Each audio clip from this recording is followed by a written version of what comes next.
But Galaxy's Edge, I went, within months of it opening. I had a friend who worked at Disneyland who got me in. I hated it from the beginning. I thought it was awful.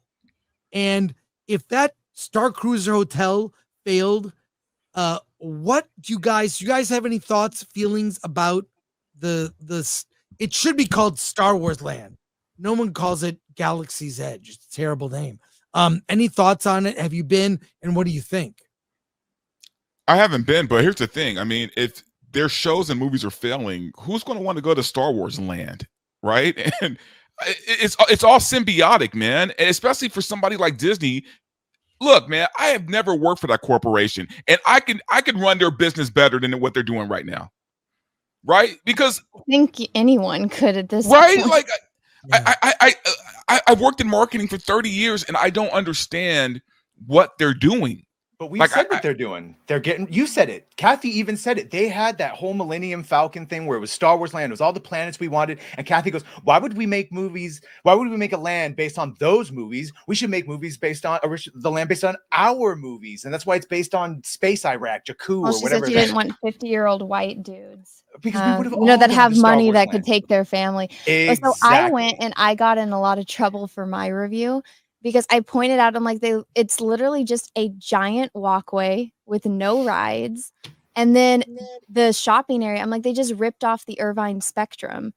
And because the one here in Southern California, I went to the one it looks in exactly Disney like World it. as I hadn't well. thought about that. No, it does. Like even the archway when you walk in, I'm like, this is the Irvine Spectrum. So whoever designed it that was down here in Anaheim. Prequel trilogy? It's only sequel in, and then the other ones are somewhere. Bro. Yeah, so I have a friend who works at Disneyland. Now he's over at Imagineering, and he brought me on. He worked on what's it called again? The Millennium Falcon ride. I forgot what it was called already. And he basically, when he brought me in, I was like, why didn't you guys uproot everything from Tomorrowland? Because I used to work at Disneyland as well. Like, why didn't you guys uproot everything from Tomorrowland along with the Jedi Training Academy and put like Vader, Maul, like every other character, because they wanted it to be separate. They purposely did it like they want it separate. So what's new trilogy and OG stuff. So I'm like, why'd you? He's like, that's a stupid idea. He's like, yeah, I know.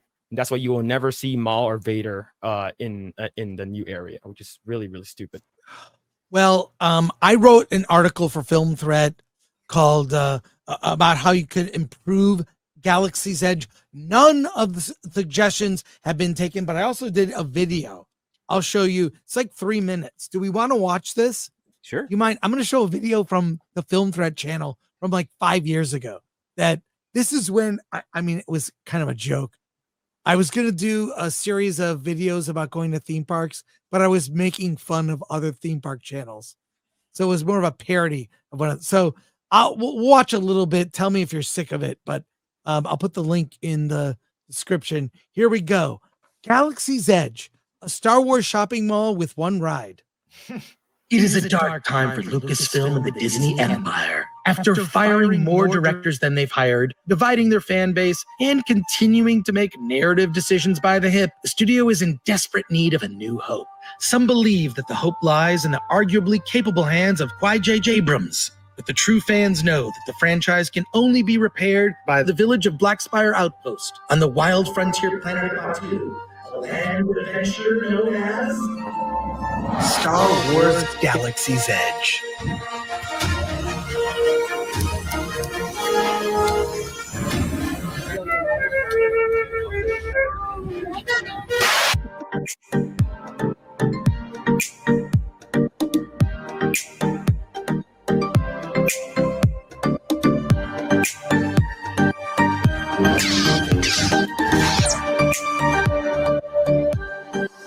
Adventure, excitement. A Jedi craves these things. Welcome to another edition of Gore's Tours. It's so fun to walk around a land at Disneyland that looks so not Disney, so Star Warsy. Everything looks just like you're in a world of Star Wars. Everything, from the storefronts to the food items and the Coke bombs. When I first discovered that Disney would be constructing a Star Wars theme park, the last thing I expected was for it to have so many fine eateries with such immaculate interplanetary cuisine. The blue milk tastes exactly like you would think. It's blue. And the green milk, fit for a Jedi. And the secret menu, make sure you ask for it. Make sure you get the blue-green milk mix.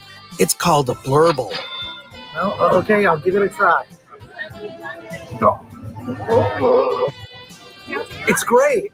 As if the fine dining wasn't enough, there's still so much more at the park that you can buy. I mean experience. It's all about spending those Republic credits. Republic credits?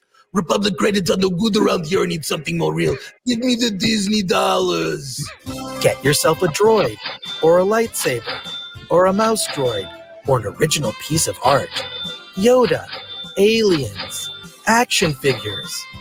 Get yourself an R2 unit, or get yourself a BB-8 unit, or get yourself a unit. And if your girlfriend is a big fan of Solo, you can buy her an anniversary gift at the park for the small price tag of damn. Now for the most advertised section of the park that they put in all the trailers, it's the Millennium Falcon. I have to say, I mean, you could actually complain about some aspects of Galaxy's Edge, but actually seeing the Millennium Falcon live in person, it's incredible. It especially looks amazing at night. You know, a lot of people who see the Millennium Falcon. Brought to you by Schlurpo. We don't want to watch the whole thing. I'll put the link in the description of the thing. But any thoughts? Has anyone else here gone to Galaxy's Edge? I know you have, Alan. Yes, I have. Alan. Yeah, other than the Millennium Falcon, it sure didn't feel like Star Wars to me. Yeah, it felt like 99-cent store Star Wars. You know? Maybe if they actually had the elements from the movies, would help.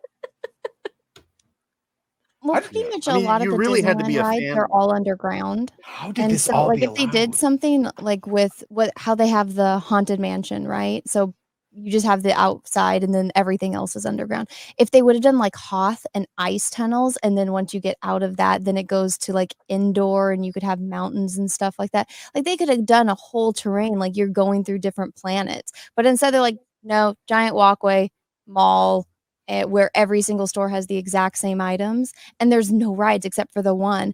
And that was the one that I got in trouble for because I was wearing a dress at Disneyland because it's hot there.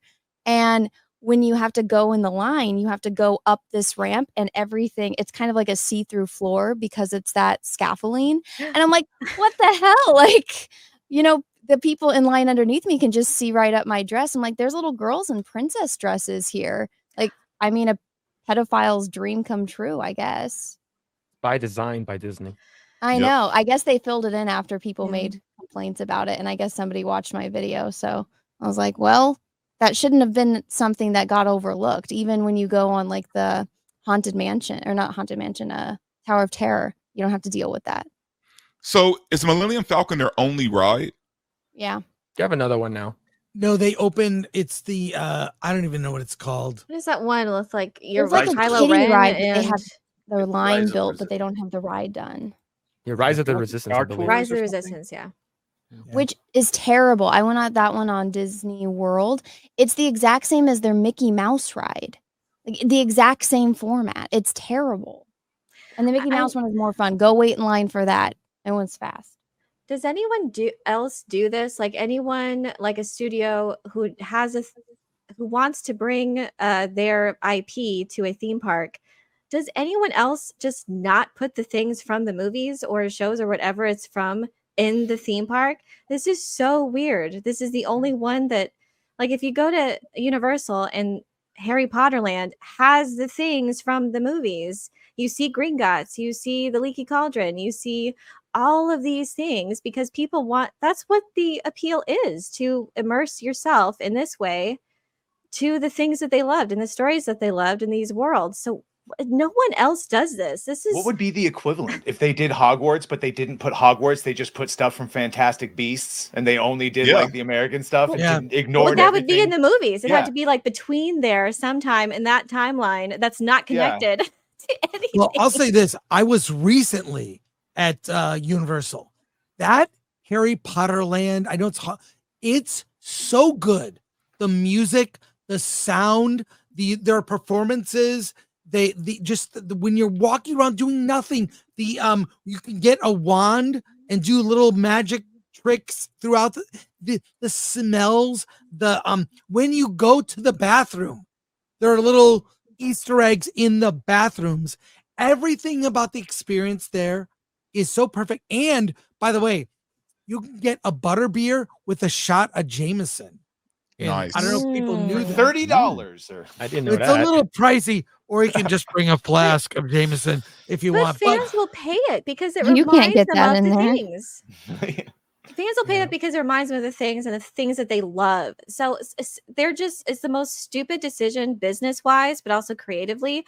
But no one else does this. It's just like they're allergic to money.